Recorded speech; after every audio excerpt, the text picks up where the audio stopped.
যে সমস্ত মানুষ সেবা পেতে পারে, অসচ্ছল ব্যক্তি, বিশেষ করে অসচ্ছল ব্যক্তিদের প্রতি পরামর্শ প্রদান, বিরোধ মীমাংসা এবং মামলায় সহায়তা, এই বিষয়টি আমাদের দেশের জনগণের মাঝে ব্যাপক প্রচারণা আছে বলে আমার মনে হয় না।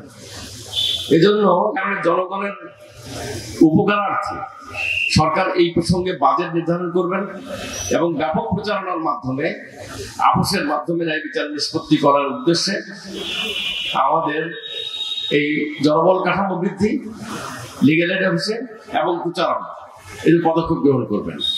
বান্ডেল থাকলে প্রতি সেনমানিতে টাকা বাঁচবে। বিকাশ সেনমানি বান্ডেল কিনে জিতুন প্রতি লেনদেনে। আমাদের সংবিধানে সকল নাগরিক আইনের চোখের সমান এবং আইনের আশ্রয় লাভের অধিকারী বলা হলেন, সাংবিধানিক অধিকার হিসেবে এটা বলা হলে আসলে কিন্তু নানা কারণে, বিশেষত শারীরিক এবং আর্থিক কারণে বিপুল জনগোষ্ঠী এই অধিকার থেকে বঞ্চিত হয়ে পড়ছে। এই দৃষ্টিভঙ্গি থেকেই যাতে বঞ্চিত দূর করার জন্য সরকার 2000 সালে আইনগত সহায়তা প্রদান আইন পাশ করেন। পাশ করার পর দেখা গেছে যে মানুষের আসলে প্রচারণা এবং সামরিক কাঠামোর জন্য অনেকেই আইনের বাইরে থেকে গেছে।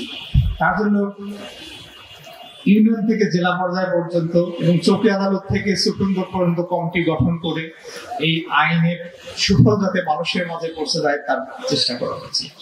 আর যদি অর্থ না থাকে, তিনি যদি সহায় সম্বলহীন হয়ে থাকেন, তার যদি সেরকম ক্ষমতা না থেকে থাকে মামলায় লড়াই করার বা আগানোর, রাষ্ট্র তাদের আইনের আশ্রয় লাভের অধিকার দেওয়ার জন্যই একটি আইন পাস করে। এই আইনের মাধ্যমে তাদেরকে নিশ্চিত করা হয়, তাদের আইনের আশ্রয় লাভের অধিকারটি নিশ্চিত করা হয়। এই আইনের মাধ্যমে আমাদের জেলা লিগ্যাল এইড কমিটি গঠিত হয়, যার চেয়ারম্যান আমাদের মাননীয় সিনিয়র জেলা অ্যাডভোকেট স্যার, এবং তার অধীনে সচিবিক দায়িত্ব পালন করে থাকেন জেলা লিগ্যাল এইড অফিসার। এটা একটি প্ল্যাটফর্ম, চমৎকার একটি প্ল্যাটফর্ম।